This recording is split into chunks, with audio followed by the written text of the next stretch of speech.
hadisnya sudah saya sampaikan. Sekarang saya baca cepat ya. Persiapan sebelum Idul Adha ya, bagi semuanya. Saya baca sambil terangkan sedikit atau dibaca saja? Baik, sambil terangkan sedikit ya, sedikit saja. Baik. Ini saya baca dulu. Satu, persiapan sholat ya. Persiapan sholat untuk tanggal 10 itu ya, pertama, mengenakan pakaian terbaik disertai wewangian ya. Hadisnya riwayat Hakim di kitab Al-Mustadrak nomor hadis 7560. 7560 langsung dari cucunya Nabi SAW, Al-Hasan ya. Beliau menyampaikan qala haddatsana qala amarana Rasulullah sallallahu alaihi wasallam fil 'idaini an nalbasa ajwada ma najid wa an natatayyaba bi ajwada ma najid wa an nudhhiya bi asmana ma najid. Fokus. Telah memerintahkan kepada kami datuk kami Rasulullah sallallahu alaihi wasallam, kakek kami Rasulullah sallallahu alaihi wasallam di setiap 2 hari raya, di Idul Fitri, Idul Adha.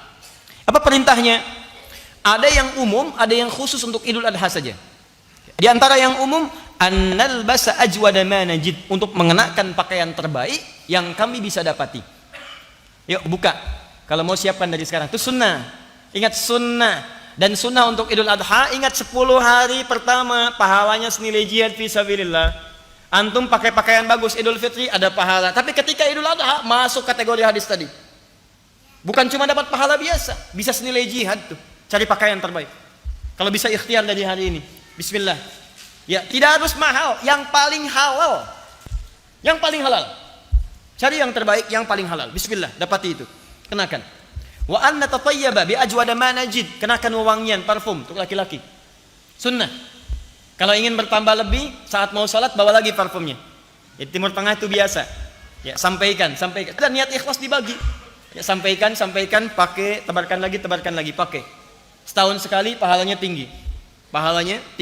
Kemudian, nah ini dia, wa an nudhhiya bi asmana ma najid. Dan Rasulullah SAW memerintahkan pada kami untuk menyembelih berkorban dengan yang terbaik yang mampu kami dapatkan. Caranya begini, ya. Anda punya anggaran berapa? Misal, saya punya anggaran 3 juta. Dari yang 3 juta itu cari yang paling bagus hewan kurbannya. Nanti ada ikhtilaf dari kalangan ulama. Ada yang mengatakan domba, ada yang mengatakan sapi, macam-macam. Yang poin yang paling penting dari yang banyak manfaatnya, ya ada kadang daging manfaatnya. Bagi sementara orang ini nggak makan daging kambing, makannya sapi, ya daging sapi. Maka Anda ikut kepada bagian dari daging sapi. Ada dia makan daging kambing, makan daging sapi misalnya, Anda bisa berkorban. Ini lebih bagus yang ini, maka itu yang dimaksimalkan. Dari anggaran yang Anda miliki, berikan yang terbaik di situ. Paham ya? Ya dari sekarang biasanya sudah disampaikan. Ya, di Al-Ihsan itu sudah ada flyernya, yang lain sudah ada flyernya. Berapa kira-kira bagian sapi sekian? Ya, bagian kambing sekian. Ya. Untuk makan kambing apa sapi? Hah? Makan kambing apa sapi? Sapi, masya Allah, luar biasa. Kita makan daging sapi, dia makan sapi. Ya? Makanya saya katakan luar biasa. Buat ya. Haram hukumnya. Ya. Beli dulu. Masak dulu lalu dimakan ya. Kalau sudah disembelih apa hukumnya? Belum tentu. Sembelih dengan membaca bismillah ya Allahu akbar ya. Baru kemudian jadi belum tentu kalau yang disembelih kambing orang ya. Sudah. 2. Sunnah kedua, hadis riwayat Ahmad. Nomor hadis 22.984 di Musnad Ahmad. Sunnah yang kedua, tidak makan terlebih dahulu. Ingat, setelah sholat subuh, kalau Idul Fitri itu sunnahnya makan dulu. Untuk menunjukkan bahwa subuh ini beda dengan subuh yang kemarin saat masih puasa. Sekarang harus buka, makanya haram hukumnya puasa. Jelas ya? Untuk Idul Adha, sunnahnya jangan dulu makan. Jelas ya? Sunnahnya jangan dulu makan. Kapan makannya dilakukan? Kita baca hadisnya. Kana Rasulullah sallallahu alaihi wasallam la yaghdu yaumal fitr hatta ya'kula wa la ya'kulu yaumal adha hatta yarji'a fa ya'kulu min udhiyati. Adalah kebiasaan Rasulullah sallallahu alaihi wasallam, beliau makan dahulu saat akan menunaikan Idul Fitri. Ba'da subuh makan, berangkat Idul Fitri. Tapi saat Idul Adha beliau tidak makan terlebih dahulu hatta yarji'a. Hatta yarji'a. Lihat sini. Hatta harful ghayah, menunjuk pada tujuan. Ghayatun. Ya. Misal, ana urid adhhab ila Jakarta hatta al-Istiqlal. Saya pengen pergi ke Jakarta sampai ke Istiqlal. Tujuan paling akhirnya Istiqlal. Jadi kalau sudah ada hatta, ini menunjukkan sampai ke tujuan. Ya. Sampai pulang, tujuannya ke pulang. Dari sholat Id. Jadi kalau sudah selesai sholat, mendengarkan khutbah Idul Adha, Anda pulang. Nah, baru sunnahnya Anda makan. Tapi ingat yang paling menarik adalah dalam kalimat pulang itu diikutkan fi'il mudhari nih. Ini yang paling indah. Ada ya di depan kata kerja artinya. Ya rji'a, hatta yarji'a. Ya ini menunjukkan 3 makna, 3 arti.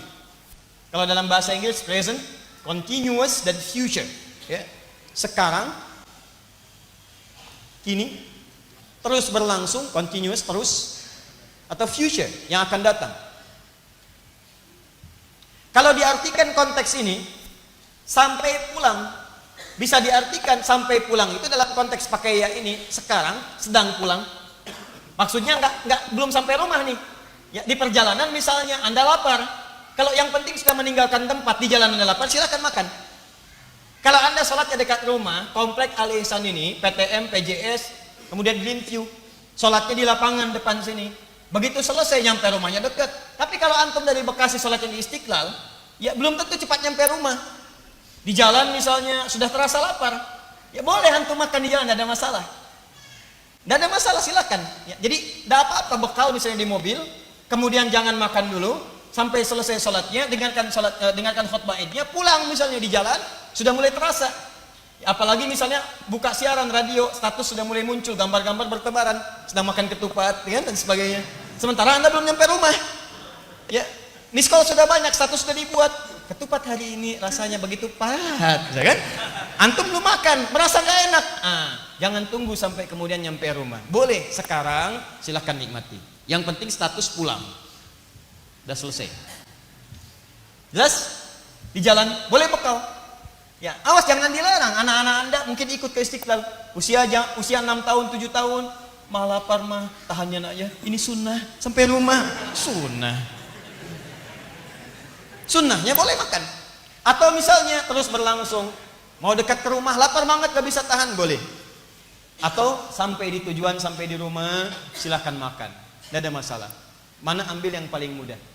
Ya, adapun sunnah Nabi kalau bisa dilakukan, ya hatta yarji'a fayakulu min udhiyatihi, sampai pulang ke tempat tujuan, kemudian yang pertama beliau makan adalah hasil sembelihannya.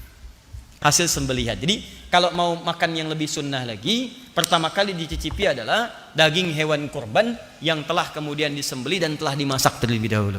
Ya, awas jangan salah mengartikan. Anda baca terjemahan, oh Nabi makan adalah hasil sembelihannya. Masya Allah, sunnah Nabi sembelih.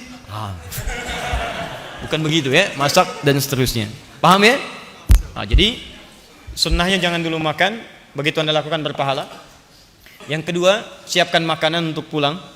Dan kalau bisa, kemudian yang pertama dimakan adalah hasil sembelihan yang telah dimasak terlebih dahulu. Makanya nanti, kenapa disebut udhiyah dari kata duha?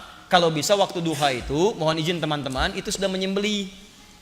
Nanti kita akan lihat bedanya Idul Fitri dengan Idul Adha. Kalau Idul Fitri agak longgar sholatnya, jam 7 boleh.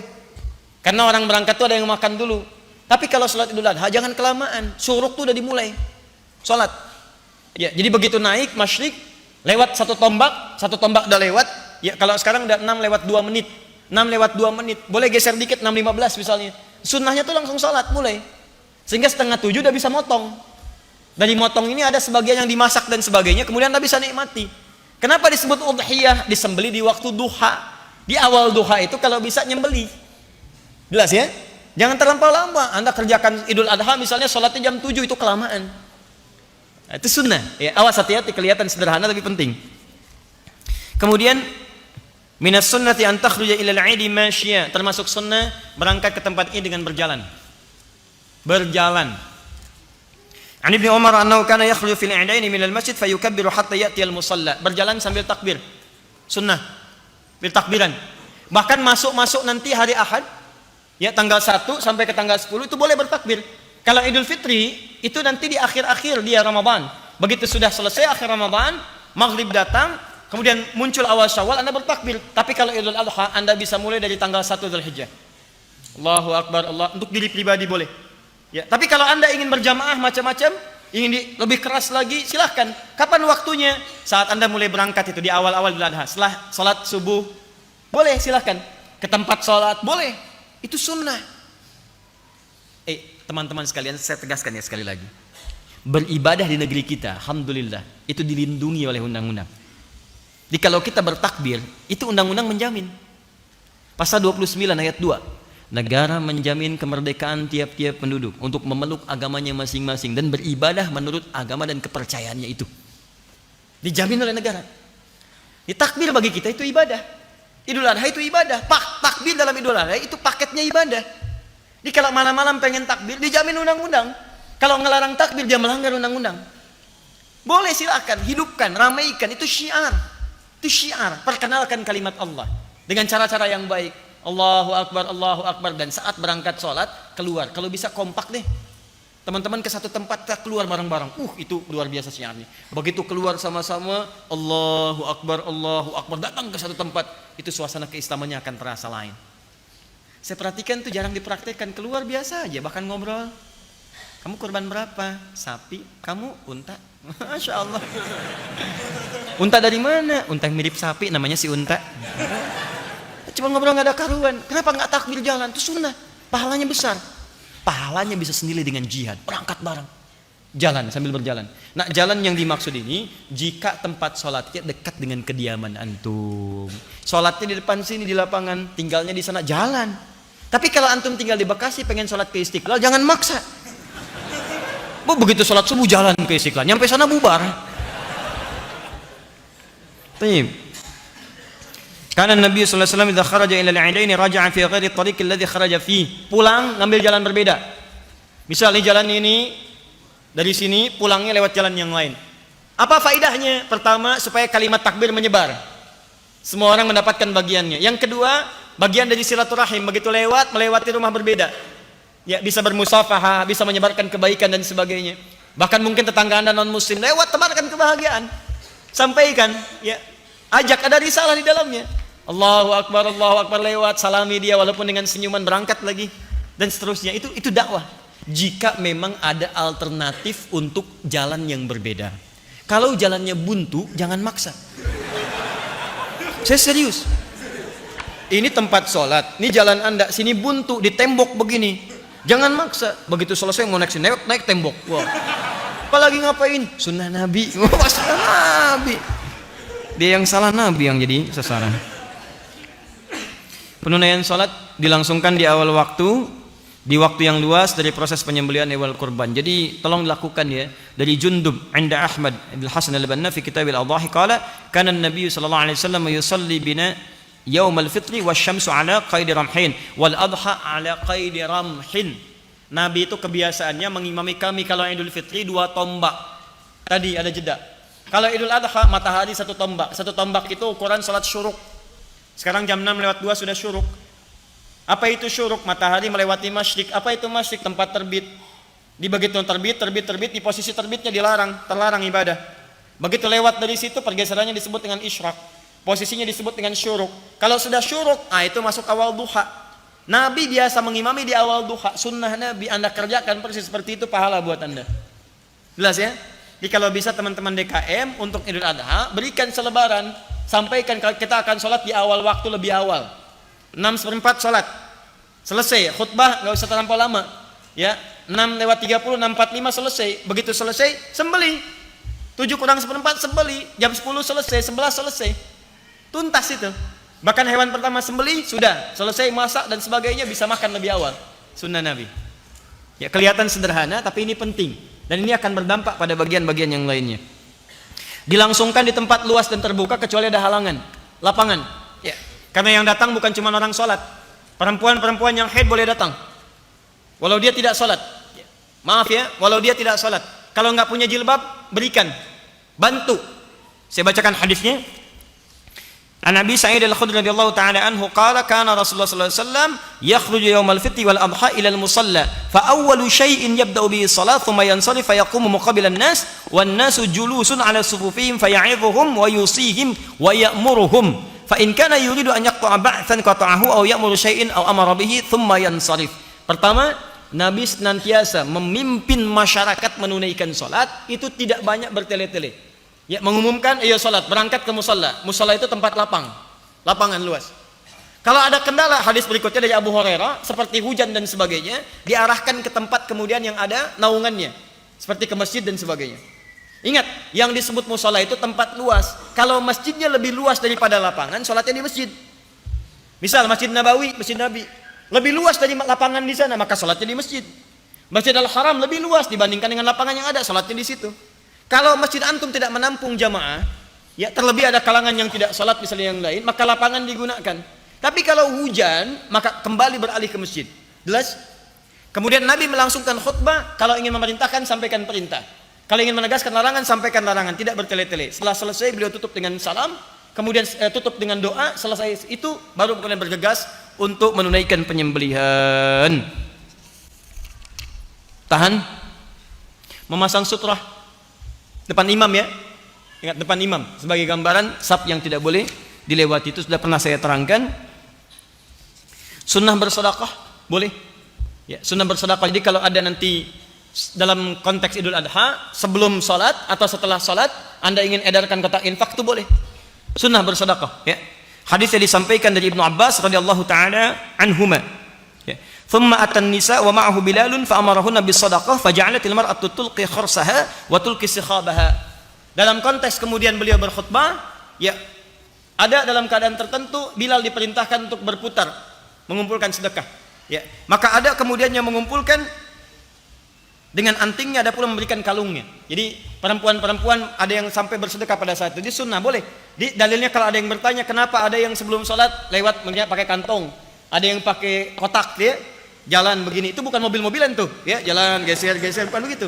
Itu sunnah ya. Jadi dari sekarang siapkan, boleh Anda kemudian isi. Saya agak cepat di bagian yang terakhir. Maaf, penulaian salat Idul Adha tidak diawali dengan adzan maupun iqamah. Jangan terlampau soleh ya. Jadi nanti pas bangun salat nggak usah adzan, nggak usah qomat. Termasuk kalau salatnya ditunaikan di lapangan, itu tidak ada tahiyat lapangan. Ingat, tidak ada tahiyat lapangan, yang ada tahiyatul masjid. Ya, kalau di masjid silakan tahiyatul masjid, tapi kalau di lapangan tidak perlu tahiyat lapangan. Ya, jelas ya? Jadi duduk saja, datang langsung duduk. Jelas? Kalau ada kotak langsung isi untuk sedekah. Tayyib. Menunaikan salat sebanyak 2 rakaat selanjutnya sudah dipahami dengan baik, dan pada akhirnya saya ingin sampaikan, insyaallah semua materi yang disampaikan termasuk hikmahnya, apa kesan Idul Adha itu. Maaf, terakhir saya ingin tutup sebelum kita berpisah dalam ta'lim malam hari ini. Ingat baik-baik, setiap datang Idul Adha tidak hanya terkait dengan evaluasi diri, kemudian juga dengan ibadah kurban, tapi ada perbaikan evaluasi keluarga. Pesan saya, tolong Anda cermati kembali tentang perjalanan kisah Nabi Ibrahim dengan keluarganya.